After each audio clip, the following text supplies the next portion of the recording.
Hi guys, this is Praveen.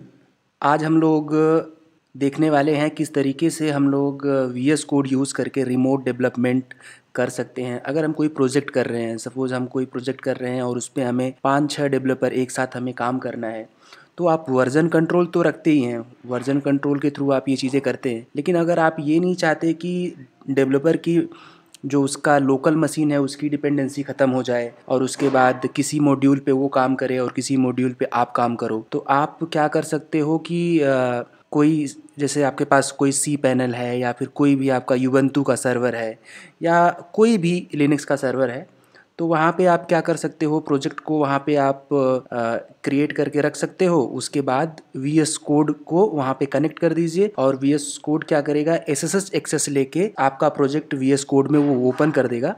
उसके लिए V S code का अपना खुद का एक्सटेंशन है जो माइक्रोसॉफ्ट ने डेवलप किया हुआ है, वो आपको इंस्टॉल करने की ज़रूरत होगी। तो वो इंस्टॉल कर लेने के बाद आप रिमोट डेवलपमेंट वीएस कोड के थ्रू कर पाएंगे। इसका एक एग्जांपल भी हम लोग देख लेते हैं। मेरे पास एक सी पैनल है, वहाँ पे मैं एक प्रोजेक्ट क्रिएट करूँगा। प्रोजेक्ट क्रिएट करने के बाद उसको वीएस कोड से कनेक्ट करूँगा, उसमें कुछ चेंजेस करूँगा। चेंजेस करने के बाद उसको सेव करूँगा और चेक करूँगा कि हाँ चेंजेस हो रहे हैं। और अगर उसमें चेंजेस कैसे होते हैं, रियल टाइम चेंजेस होते हैं।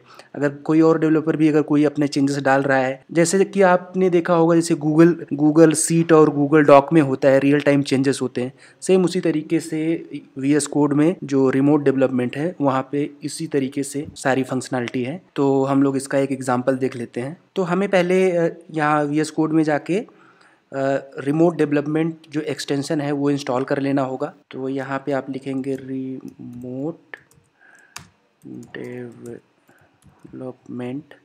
करके, ये देखो यहाँ पे आ गया। आप इसको इंस्टॉल करेंगे।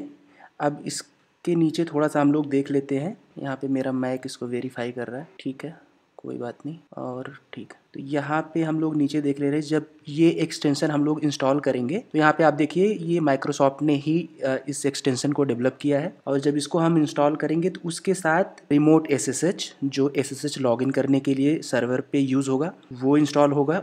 उसके बाद रिमोट कंटेनर इंस्टॉल होगा। रिमोट कंटेनर अगर आप कहीं डॉकर यूज़ कर रहे हैं और अगर आपको डॉकर को एक्सेस करना है तो ये एक्सटेंशन लगता है। और रिमोट WSL करके ये 3 एक्सटेंशन ऑटोमेटिक इंस्टॉल होंगे। तो मैं काम करता हूँ, इसको इंस्टॉल कर देता हूँ। अब ये जब तक इंस्टॉल हो रहा है तब तक हम लोग देख लेते हैं मेरे पास जो सर्वर है। जैसे यहाँ पे मेरे पास एक सर्वर है, तो यहाँ पे हम लोग क्या करेंगे, यहाँ पे फाइल्स में जाते हैं। ये सी पैनल है, सी पैनल में यहाँ पे हम लोग एक प्रोजेक्ट क्रिएट करेंगे। तो गिट के थ्रू प्रोजेक्ट क्रिएट करेंगे, लेकिन उससे पहले हम एक काम करेंगे कि सबसे पहले इसको कनेक्ट कर देंगे। जैसे अभी मैंने यहाँ आपको दिखाया कि पब्लिक HTML है, तो जो सी पैनल होता है उसमें SSH बाय डिफ़ॉल्ट इनेबल होता है। तो हम जो हमारा यूज़र ID है वो पासवर्ड है, हम उसमें यहाँ पे जब VS कोड को हम कनेक्ट करेंगे तो वहाँ पे अपना यूज़र ID पासवर्ड डालेंगे। जिस तरीके से टर्मिनल पे SSH करते हैं सेम वही कमांड यूज़ होता है, बस वो आपको एक GUI दे देता है। तो वहाँ पे हम लोग अपना यूज़र ID पासवर्ड डालेंगे और उसके बाद यहाँ पे ये जो इसकी डायरेक्टरी है जो यहाँ पे हम लोगों को दिख रहा है, पब्लिक HTML, ये सब कुछ वहाँ पे हम लोगों को देखने को मिल जाएगा। जिस डायरेक्टरी में हम जाके जहाँ पे प्रोजेक्ट क्रिएट करना चाहेंगे वहाँ पे क्रिएट कर सकते हैं। जैसे यहाँ पे आप लोग देख रहे हैं ये इंस्टॉल हो गया है और बाकी के और भी एक्सटेंशन ऑटोमेटिकली इंस्टॉल हो गए हैं। और यहाँ पे देखो एक रिमोट एक्सप्लोरर करके ऑप्शन आ गया है, इस पर हम लोग क्लिक करते हैं। क्लिक करने के बाद यहाँ पे टारगेट जो है वो SSH करेंगे और यहाँ पे प्लस से मतलब क्लिक करके एक नया ऐड करते हैं। तो देखो यहाँ पे बोल रहा है SSH यूज़र ID और आपके डोमेन का नेम, और आपका अगर सर्वर का IP है तो @ करके अपने सर्वर की IP आप दे सकते हो। तो मैं यहाँ पे SSH अपना यूज़र नेम @ जो मेरे सर्वर की IP है वो यहाँ पे मैं डाल रहा हूँ। एंटर किया मैंने।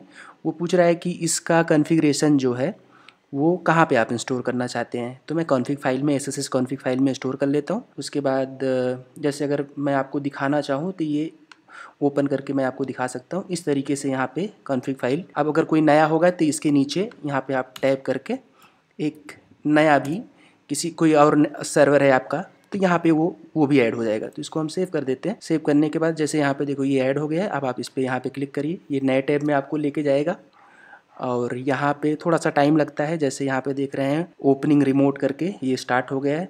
SSH अब यहाँ पे ये पासवर्ड पूछ रहा है, ये सर्वर का पासवर्ड पूछ रहा है, जो सर्वर का हम लोगों ने यूज़र नेम और उसका IP एड्रेस डाला था, SSH किया था। तो अभी ये वेरिफिकेशन चल रहा है। जैसे ही वेरीफाई हो जाएगा तो जैसे कि यहाँ पे दिख रहा है कि ये कनेक्ट हो गया है, तो हम लोग इस पर क्लिक करते हैं और ओपन फोल्डर पे क्लिक करते हैं। तो अभी जैसे यहाँ पे दिखाई दे रहा है हमारे उस सर्वर के सारे, जैसे यहाँ पे आ गया पब्लिक HTML पे हमने क्लिक किया और ओके कर दिया। तो ये अभी यहाँ पे पब्लिक HTML में जो भी होगा वो यहाँ पे शो हो जाएगा। ये थोड़ा सा टाइम ले रहा है। एक बार दोबारा पासवर्ड पूछ रहा है।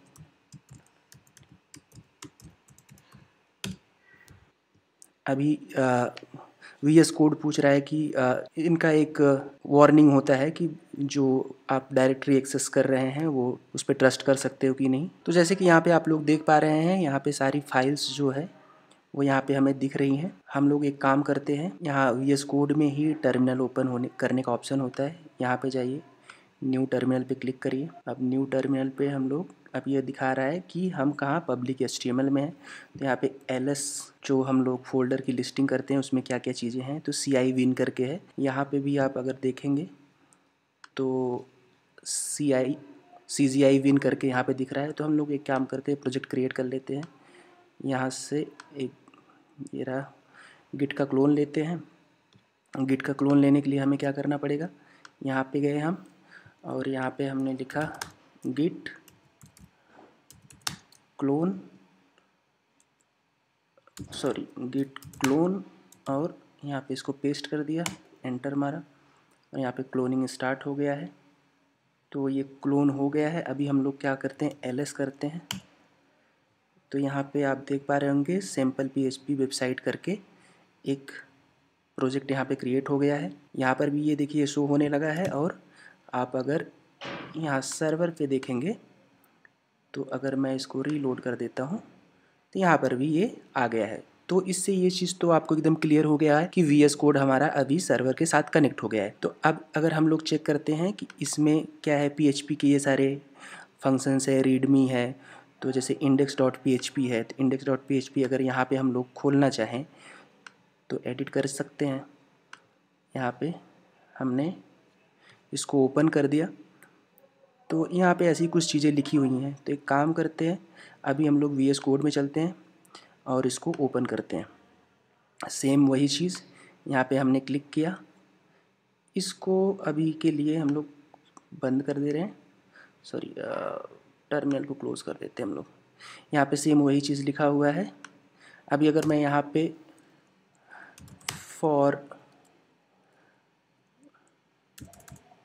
अगर यहाँ पे मैं एक कमेंट और बढ़ा दे रहा हूँ, कमेंट फॉर या फिर SSH टेस्ट, और इसको मैंने सेव कर दिया।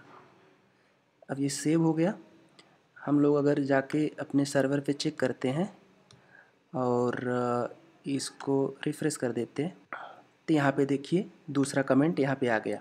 तो मतलब वहाँ पे आप जो भी चीज़ें आप चेंज करोगे वो आपके सर्वर पे यहाँ पे भी चेंज होगा।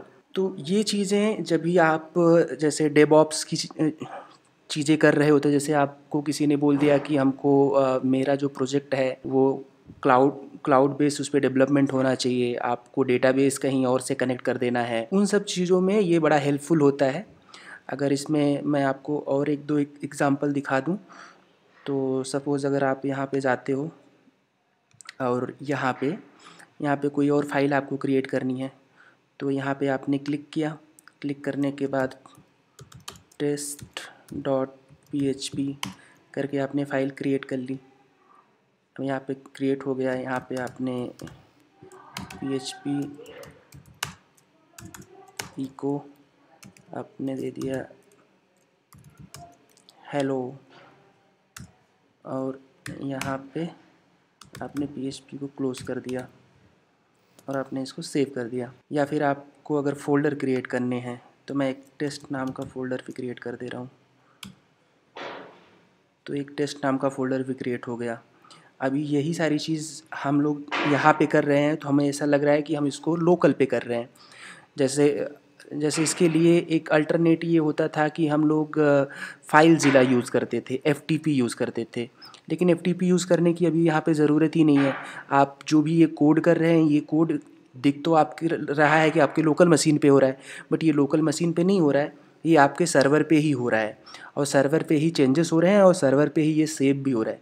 जैसे ये भी जो भी अभी हम लोगों ने यहाँ पे किया, तो अगर हम यहाँ पे देखेंगे और इसको रीलोड करेंगे, तो यहाँ पे देखिए टेस्ट.php करके यहाँ पे एक php की फ़ाइल भी क्रिएट हो गई है, यहाँ पे एक फ़ोल्डर भी क्रिएट हो गया है। और इसको अगर हम लोग व्यू करेंगे तो यहाँ पे ये देखो php में जो मैंने लिखा हुआ था वो भी यहाँ पे आ गया है। तो अगर आप इसको किसी डोमेन से कनेक्ट किए रहेंगे, ये वाले जैसे अभी हम लोगों ने इसको गिट से क्लोन लिया, आपने अगर कोई डोमेन सेटअप किए रहेंगे तो आप इसको लाइव रन करके भी देख पाएंगे कि जो भी इसका रिजल्ट आएगा। मैंने यहाँ पे अभी डोमेन नहीं सेटअप किया हुआ है। आप कोई जैसे सिंपल cPanel में ऐड ऑन करके या फिर सब डोमेन जैसे सेटअप करते हैं, आप वैसे सेटअप कर सकते हैं। आप यूबंटू सर्वर पे भी ईजिली ये VS कोड कनेक्ट कर सकते हैं, वहाँ पर भी डेवलपमेंट आप कर सकते हैं।